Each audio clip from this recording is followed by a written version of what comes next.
Oltencele cele mai bune din țară? Sunt și cele mai frumoase. Nu sunt olteancă, dar...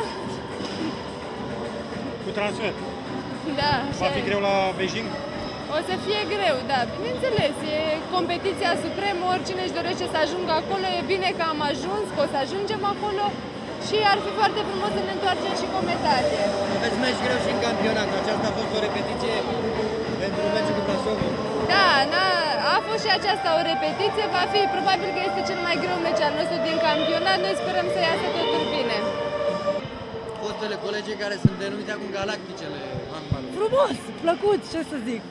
Bine, pentru mine a avut o semnătate aparte. Îți dai seama, marea majoritate mi-au fost colege, dacă nu la echipa de club, la echipa națională și mă știu foarte bine, le știu foarte bine, frumos și foarte plăcut. Ce crezi că o să facă la Olimpiadă și în campionat?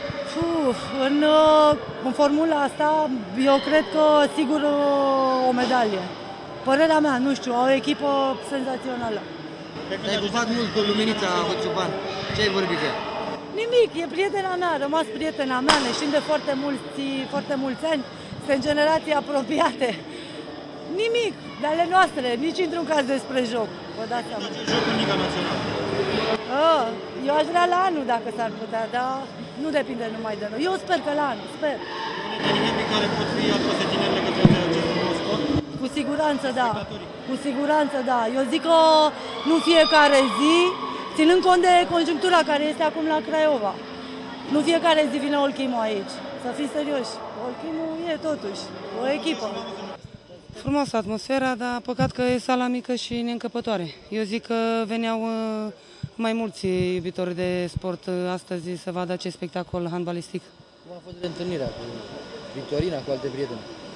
Nu pot să numesc reîntâlnire, că sunt vecinele mele și ne vedem zi de zi la sală.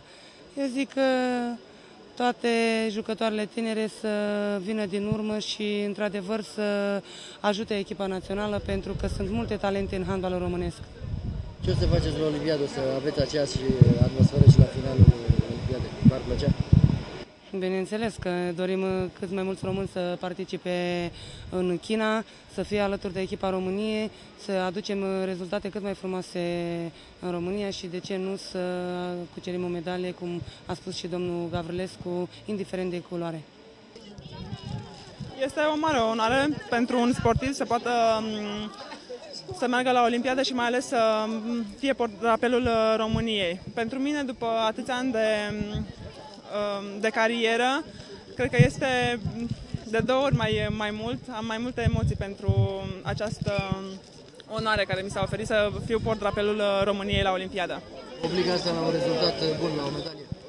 Da, într-adevăr ne obligă să facem un rezultat bun, mai ales că suntem câteva fete care suntem la final de carieră și cred că cel mai frumos ar fi să cucerim o medalie.